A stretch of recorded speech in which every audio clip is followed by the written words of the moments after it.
Hello, everybody, and welcome to a special edition of the CLNS Patriots Roundtable. My name is Alex Barth. I am joined by Mike Petraglia today, January 5th, and we are talking, of course, about the thing everybody's talking about. Big playoff weekend ahead, wildcard weekend. Patriots have a bye, but they're still in the conversation thanks to Seth Wickersham and ESPN. The story coming out this morning, it was teased last night. It came out this morning about the supposed dysfunction down at one Patriots place, specifically around Tom Brady, Bill Belichick, and Robert Kraft. Mike, hello, welcome, and what a whirlwind day it's been.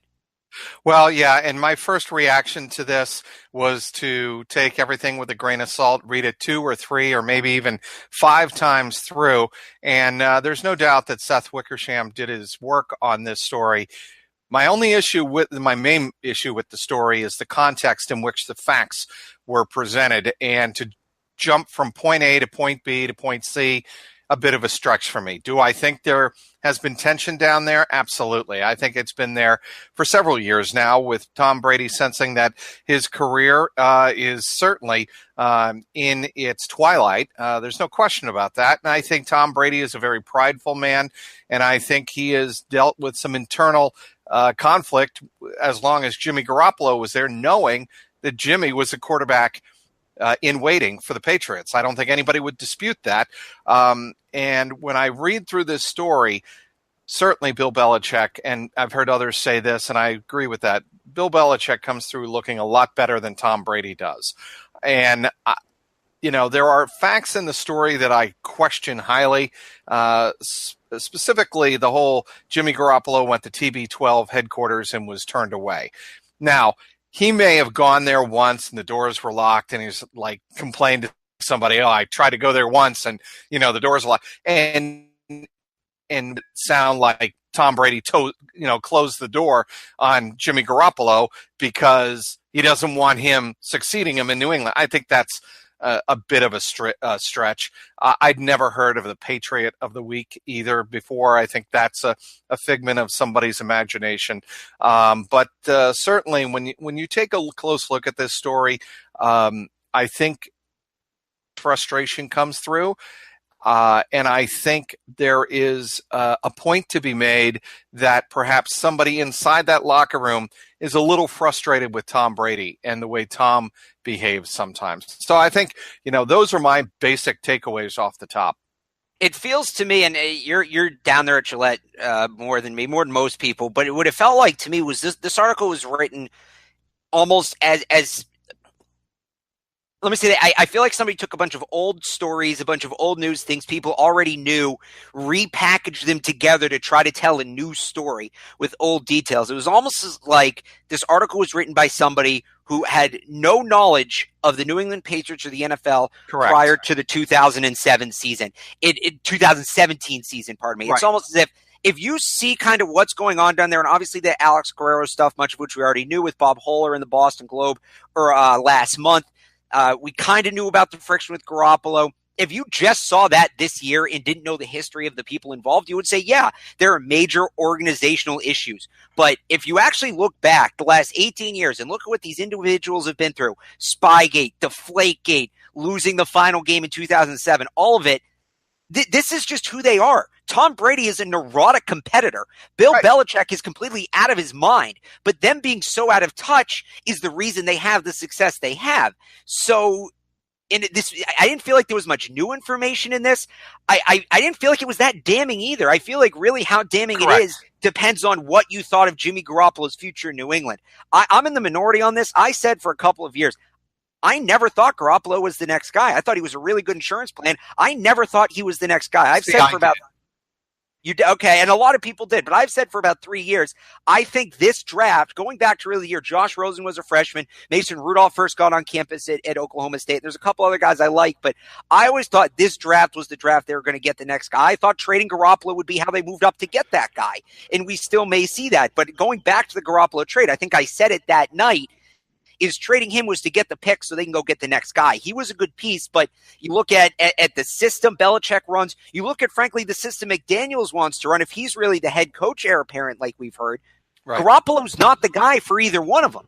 a guy like Baker Mayfield could be. So maybe I'm a little less concerned about this than other people because of my thoughts on Jimmy Garoppolo, who's only played 5 games. You know who else had a great 5 games is Robert Griffin III. Yeah, but if the Patriots traded RG3 for, it's a loose comparison, Alex, but isn't that kind of what today's all about? Back off the cliff, back off the edge, back off the edge. Here's the deal. When swirling in my head all day. When people say that Jimmy Garoppolo has only had 5 games with San Francisco, 2 starts with the Patriots, he's 7-0. Yes, but who has seen him closer and knows more about him over the last 3 years than Bill Belichick? Right.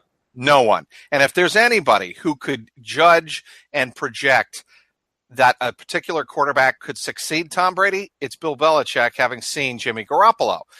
He obviously likes the way Jimmy Garoppolo thinks in meetings. I'm sure he's tested Garoppolo on the field, off the field, in practice, out of practice, what have you, in different situations. And I'm sure Belichick had a very good sense for what Jimmy Garoppolo could be. Much better sense than anybody else outside the organization, and certainly a much better sense than anyone on the outside who, was a fan or even... You can just say it, me. You can say you're talking about me. That's or fine. Alex Barth, okay?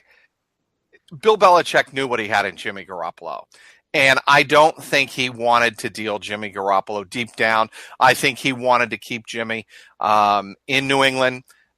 He was their next quarterback. He was a ready-made successor to Tom Brady the way Steve Young was to Joe Montana, the way Aaron Rodgers was to Brett Favre. There's no disputing that in terms of the way Bill Belichick handled Jimmy Garoppolo.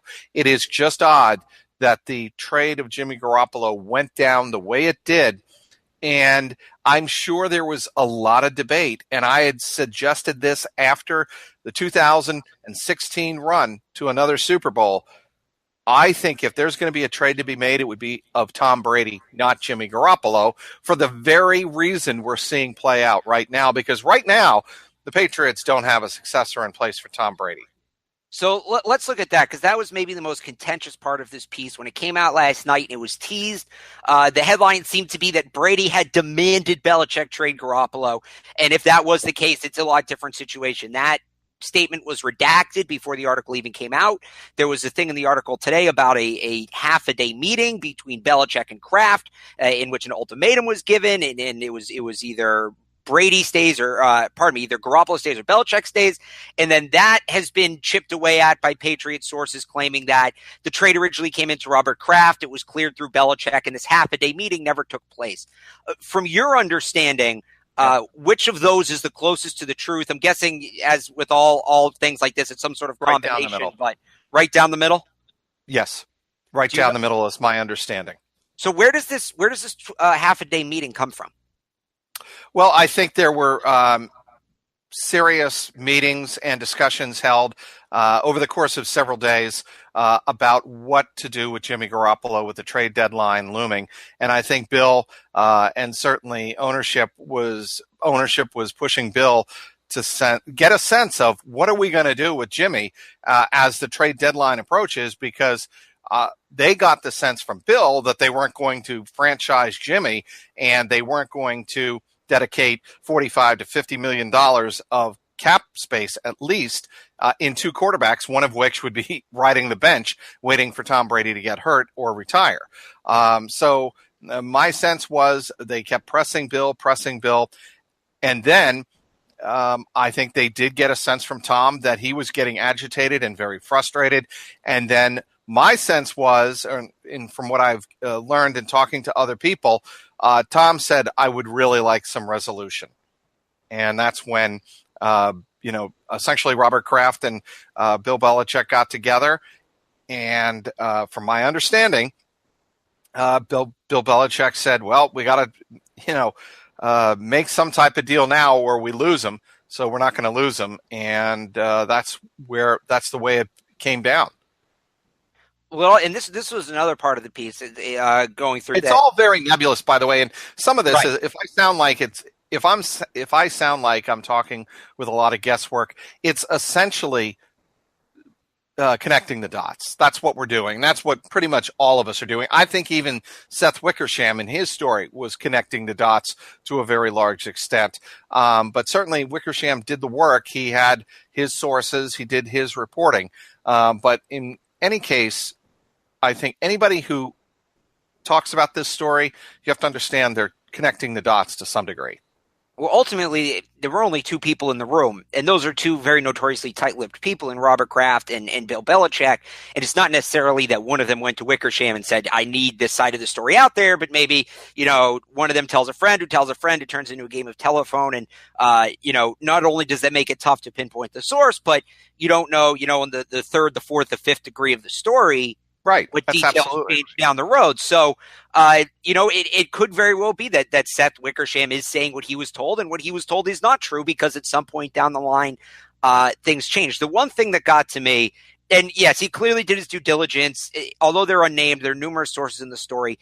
I just found it kind of bizarre. I don't know if you heard it. He was just on, and we're recording this at 4:45 on Friday.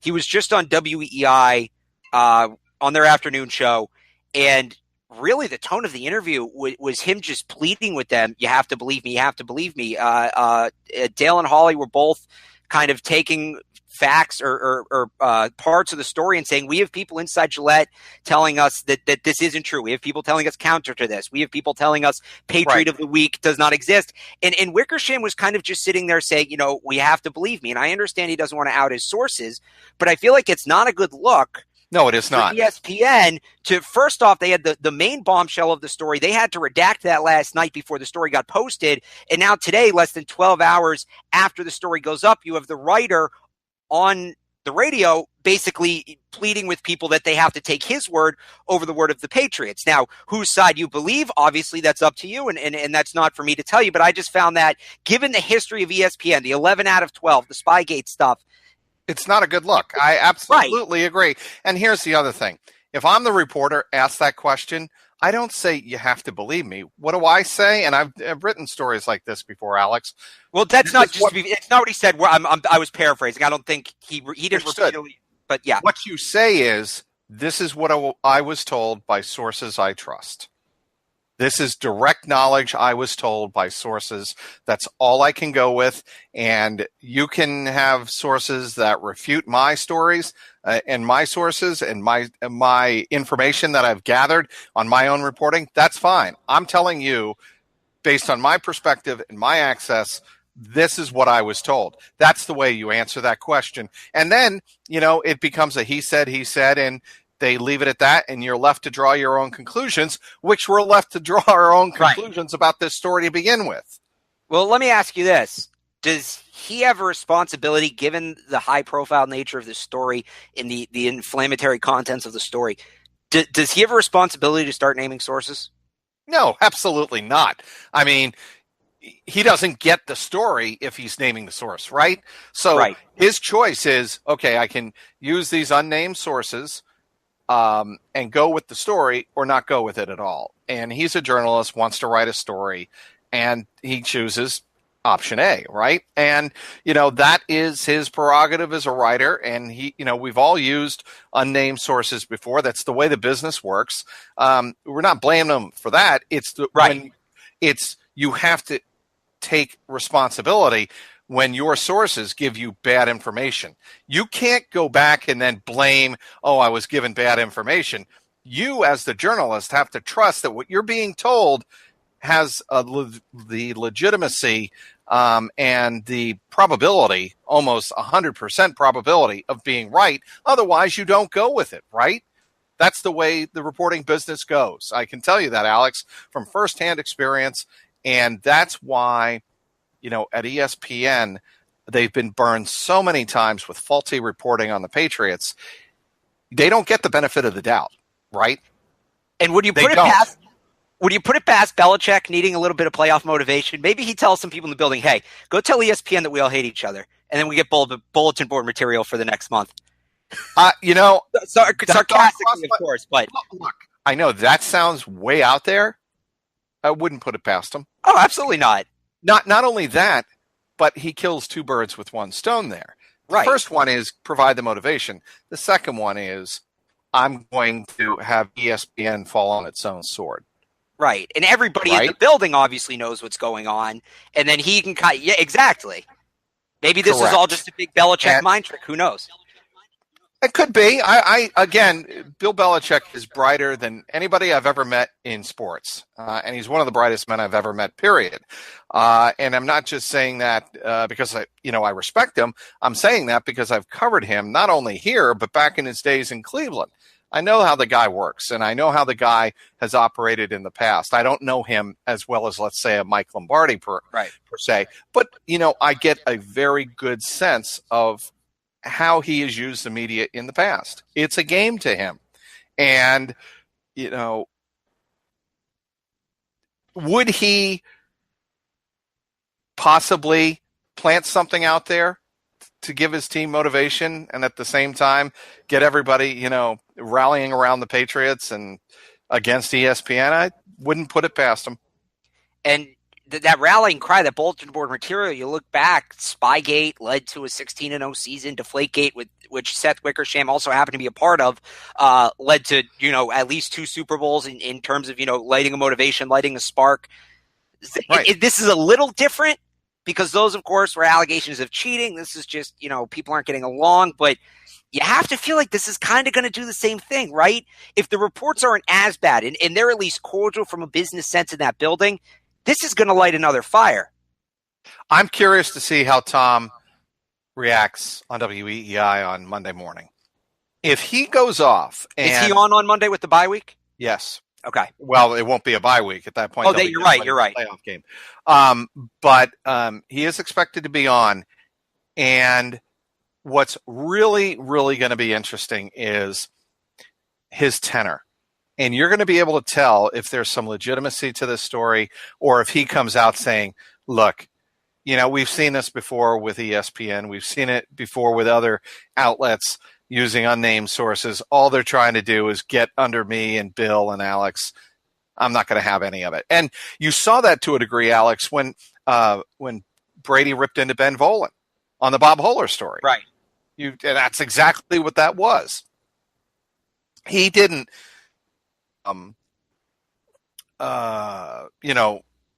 the Patriots or Bill, he went after the story itself. And if he goes after the story here, you'll get a sense that maybe things are not so bad inside those walls of Gillette Stadium. Is there tension? Obviously, there's going to be tension in any highly successful relationship, business relationship, sports relationship, family, you name it. There's going to be tension. There's going to be disagreements, very loud arguments sometimes. But does that mean things are falling apart at the seams? That's the leap that I think ESPN wants people to believe. And what people on the inside might believe is very different. The other point I want to bring up. Yeah. When you have the headline that is this the beginning of the end? Well, this was the beginning of the end, whether or not this story came out, because Tom Brady's going to be 41 next year. Thank you. Right? So this was going to happen either way, and I think ESPN's trying, and understandably so, they're trying to get in on a piece of the pie here by capitalizing on the fact that the Patriots are naturally toward the end of their dynasty. There's no question. No dynasties last forever. We all know that. But if you throw in the Jimmy Garoppolo angle, that's what makes this a little bit juicier. Yeah, I mean, that's kind of been it's Garoppolo and Guerrero, right? Those two guys have kind of would have been the draw all year to make the Patriots entertaining, because outside of that, there's the first 4 weeks of the season where they struggled, but they've been very successful since then. And if you want to chip at them, it seems like everybody's either gone to Guerrero or gone to Garoppolo in order to get that in. I just want to go back to something you said, because I think it frames it well, about ESPN trying to get people to take that next leap. How many times over the years have we seen Brady explode on the sidelines? And I think it was the first or second paragraph, they talked about him yelling at McDaniels. Well, McDaniels' dad was there, as if it was some relevant attack. Right. It goes back to the point I said at the beginning, too. If you're familiar with the Patriots, that's nothing strange. And I guess that's where this gets tough, is picking apart what is just typical Patriots standard operating procedure, because we know they do things differently than everything else, and what is actually out of the ordinary confrontations. Well, I mean, something like happened between Brady and McDaniels to me wasn't that out of the. Yes, Right. it was out of the ordinary, but was it something that was so out of the ordinary it was troubling and showed signs of dissent? No. Answer Right. is Is it going to no. end Brady's career prematurely? Is it going to end Belichick's career prematurely? No. No. And I think. Go ahead. Go ahead.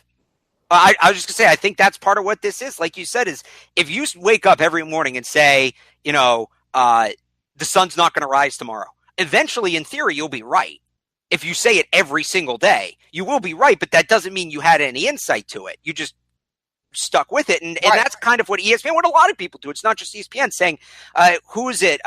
Max Kellerman, right? Who has said like the last 3 years, this is the year Tom Brady falls off the cliff. If he says that every August, he'll be right eventually, one would think. But how much credit can you give him when he says it every single year? It's just the odds. It's probability. Eventually, you're going to be right. Let me also say something very clearly. Is Bill Belichick perturbed with some of the things that went down around? Absolutely, he is. I can say pretty assuredly that he was not happy with the way Jimmy Garoppolo's situation was handled. Do I think it would cause him to quit in a year or two, or after a Super Bowl win? Let's say they walk off the field in Minneapolis with another Super Bowl title. I don't know. I go back and forth on that. And, if it sounds like I'm wavering in the wind here, it's because it's hard to tell if this is the final straw for Bill Belichick or if this is just a way, as we said, 15 minutes ago, is Belichick masterfully playing the media and playing everybody inside the building against the world, right? Well, I wonder, and this is part of what it comes down to, is he ready to retire? Because you figure, first of all, he has to go somewhere that's going to give him full football organizational control, and not that there's a team out there that would want Bill Belichick, but if there's a team that has a plan in place and they feel like they're close, they may not blow it up. So he has to go somewhere, if he were to leave, that would give him full organizational control. You figure it takes about 3 years for him to get all the pieces he wants into place, and then he can start contending. He's 70 years old at this point. Does he want to go through this whole process again? If he's not ready to retire, but he doesn't want to start over, I mean, what choice does he have? And when they say this is the end of that trio, obviously, look, Robert Kraft's not selling the team. He's not going anywhere. He's going to be the last one here of these three. We know that. He'll be here for generations, basically. Brady can't go anywhere because he knows now how tied these next couple of years are to his legacy. Whether he forced Garoppolo out or not, he's staked the TB12 method, his entire future, on the fact he can perform at a high level as a 41, 42, 43-year-old. So he's not going anywhere anytime soon. And then you throw in what I said about Belichick. Unless Belichick's willing to put another 5-10 years into a team to rebuild, it doesn't feel like any of these guys have a way out. No, and I think Bill and Tom would be more than happy to let things play out the way they are. Robert Kraft, that's a harder one to guess. I'm not so sure about that. And I don't know if Robert Kraft feels seller's remorse in trading Jimmy Garoppolo the way he did, or supposedly the way he did, or forced Bill to, or if he's standing by Tom. Tom's like a son to him, and he has said that many times. If Tom's like a son to him, then when Tom's run is over, and if that's the Patriots' run being over, then so be it. That's the sense I get. In terms of what? The success of the Patriots, the dynasty. If Tom Brady's got one or two more really good years in him, and then that's it, and then Tom wants to play, Tom's earned that. And that's, what I think Kraft is saying, if we are to believe that Kraft suggested strongly to Bill, we got to do something here with Jimmy. Okay, got to do something. And it definitely feels like Kraft is starting to get a little more involved, and it all goes back to Bill Parcells, right? If you're going to ask me to make dinner, let me shop for the groceries, and this feels like the first case where that hasn't been the case between Kraft and Belichick. Correct. And, I would say in just thinking out loud here, if that's the case, then Bill lets it play out. And the other thing I would tell you is it is interesting that this story leaks at this particular time on a Friday before the bye weekend. It is I have a friend down in Foxboro who often says nothing at Gillette Stadium ever happens by accident. Is this another one of those cases where this story was placed very intentionally with the sole purpose of having the focus on this issue, get it out of the way, issue the release, the joint statement, the way the Robert Kraft, Tom Brady, and Bill Belichick did Friday morning. And then when they're asked about it on Monday, you know what Bill's going to say. I don't know what Tom's going to say yet, but Bill's going to say, we've already addressed it in the press release. We can get you copies of the release if you didn't get it, but it's in the release, and he'll move on. And it will be this will be a speed bump, and he will be flying 65, 70 miles an hour down the highway after passing over it. The only thing left, really to know about what Belichick's going to say is we're on to. And that will be decided over the weekend. And we will have coverage of that on Monday. There'll be another roundtable discussing the fill in the blank to that question, who the Patriots will have come Saturday. I'll tell you, next Saturday, 8:15, can't come soon enough for me. Right. I agree. It'll be fun to watch the team perform in light of all of the drama that's happened in the last 24 hours and will have happened over the last week or so by the time kickoff happens on Saturday night. It'll be interesting to see how the team responds, and it's always fascinating theater down at Gillette. So until then, make sure you're following us on Twitter at PatriotCLNS, at CLNS Media. Follow Mike on Twitter at Trags, myself, Real Alex Barth. Obviously, we'll be talking about the story and, of course, the Patriots matchup going forward. So for Mike, I'm Alex. Thanks for listening, everybody, and we will talk to you on Monday.